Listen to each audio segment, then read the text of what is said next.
മലപ്പുറത്ത് CPM കുഞ്ഞാലിക്കുട്ടിയെ സഹായിക്കുന്നുവെന്ന് BJP പ്രചരിപ്പിക്കുന്നത് വർഗീയത വളർത്താനാണെന്ന് KPCC president M Hasan. CPM എല്ലാ ശക്തിയും ഉപയോഗിച്ച് കുഞ്ഞാലിക്കുട്ടിയെ എതിർക്കുന്നുണ്ട്. ബിജെപിക്ക് ഒരു വോട്ട് പോലും അധികമായി ലഭിക്കാതിരിക്കുകയാണ് കോൺഗ്രസിന്റെ ലക്ഷ്യമെന്നും ഹസൻ ന്യൂസ് 18നോട് പറഞ്ഞു. മലപ്പുറം ലോക്സഭാ ഉപതെരഞ്ഞെടുപ്പിനെ കോൺഗ്രസ് വലിയ പ്രാധാന്യത്തോടെയാണ് കാണുന്നത്. പ്രമുഖ കോൺഗ്രസ് നേതാക്കന്മാരെല്ലാം മണ്ഡലത്തിൽ ക്യാമ്പ് ചെയ്തുകൊണ്ട് തന്നെ പി കെ കുഞ്ഞാലിക്കുട്ടിയുടെ പ്രചരണ പ്രവർത്തനത്തിൽ സജീവമാണ്. ഇപ്പോൾ കെപിസിസിയുടെ താൽക്കാലിക ചുമതലയേറ്റ ശേഷം എം ഹസനും ഇപ്പോൾ പ്രചാരണ പ്രവർത്തനങ്ങൾക്ക് നേതൃത്വം നൽകി വരുന്നുണ്ട്. ഇപ്പോൾ ഹസനോട് തന്നെ നമുക്ക് മലപ്പുറം ലോക്സഭാ ഉപതെരഞ്ഞെടുപ്പിൻ്റെ പ്രാധാന്യത്തെക്കുറിച്ചും കോൺഗ്രസ് എങ്ങനെയാണ് കാണുന്നതിനെക്കുറിച്ചും നമുക്ക് ചോദിക്കാം. എന്താണ് കോൺഗ്രസ് കാണുന്നത്? മലപ്പുറം ലോക്സഭാ ഉപതെരഞ്ഞെടുപ്പിൽ കോൺഗ്രസ് കാണുന്ന രാഷ്ട്രീയ പ്രാധാന്യം എന്താണ്? ഇത് കേന്ദ്ര സർക്കാരിനെതിരെ സംസ്ഥാന സർക്കാരിനെതിരെയുള്ള ഒരു വലിയ ജനവിധിയുടെ നേടേണ്ട ഒരു തെരഞ്ഞെടുപ്പാണ്. കേന്ദ്ര ഗവൺമെൻറ് അതിൻ്റെ വർഗീയ ഫാസിസ്റ്റ് അജണ്ട നടപ്പിലാക്കി രാജ്യത്തിൻ്റെ മതേതരത്വം തകർക്കാൻ ശ്രമിച്ചുകൊണ്ടിരിക്കുന്ന ഒരു പശ്ചാത്തലത്തിലാണ് അഹമ്മദ് സാഹിബിൻ്റെ നിര്യാണമുണ്ടായത്. വാസ്തവത്തിൽ അദ്ദേഹത്തിൻ്റെ മൃതശരീരത്തോട് കാണിച്ച അനാദരവ് എന്ന് പറയുന്നത് ഈ മോഡി സർക്കാരിൻ്റെ ഫാസിസ്റ്റ് മുഖം അനാവരണം ചെയ്ത സംഭവമാണ്. ഇവിടെ വരുന്ന ഒരു വോട്ടെങ്കിലും ബി ജെ പിക്ക് കൂടുതൽ കിട്ടിയാൽ അത് വലിയ അപകടമാണ്.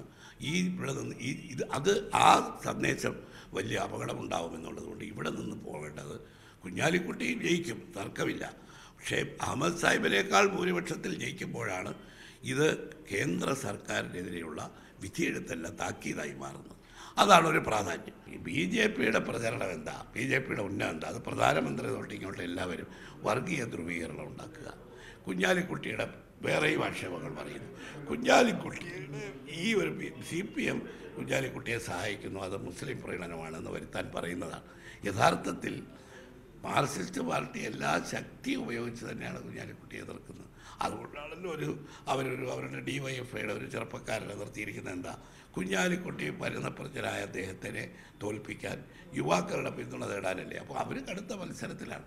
പക്ഷെ ഞാൻ പറഞ്ഞത് അവരുടെ മുന്നണിയിലെ പാർട്ടിയെ തെറ്റുതിരുത്താനും മതേതര ശക്തികളുടെ ആ കെട്ടുറപ്പും ഒരു വിധിയെഴുത്തായി ഇതിനെ മാറ്റാനും അവർ ശ്രമിക്കണമെന്ന് പറയുമ്പോൾ അത് അവരുടെ സ്ഥാനാർത്ഥിയെ പിൻവലിച്ച് കുഞ്ഞാലിക്കുട്ടിക്ക് വോട്ട് ചെയ്യണമെന്നല്ല. BJPയേക്കാൾ കൂടുതൽ ശക്തിയും സ്വാധീനവും കോൺഗ്രസ്സിന് UDF ഉണ്ടാക്കാൻ അവർ ശ്രമിക്കുന്നതാണ് ഇന്നത്തെ കാലഘട്ടത്തിൽ ഒരു മതേതര മുന്നേറ്റത്തിൽ എല്ലാവരും ഒരു സമവായം ഉണ്ടാക്കുന്നതിന് സഹായം. അതിൻ്റെ പേരിലാണ് ഇവർ ഈ ആരോപണം ഉന്നയിക്കുന്നത്. തീർച്ചയായും KPCC ചുമതലയേറ്റ ഇപ്പോൾ എം ഹസൻ സൂചിപ്പിച്ചതുപോലെ വലിയ രാഷ്ട്രീയ പ്രാധാന്യമാണ് കോൺഗ്രസ് മലപ്പുറത്ത് നടക്കുന്ന ഈ ഉപതെരഞ്ഞെടുപ്പിൽ കാണുന്നത്. അത് AICCയുടെ കൂടി കൃത്യമായ നിരീക്ഷണവും ഇക്കാര്യത്തിലുണ്ട്. ഈ തരത്തിലുള്ള കാര്യങ്ങളാണ് ഇപ്പോൾ എം ഹസൻ നമ്മോട് പങ്കുവെക്കുന്നത്. ക്യാമറമാൻ പ്രിയനൊപ്പം മുഹമ്മദ് ഷഹീദ്, ന്യൂസ് 18.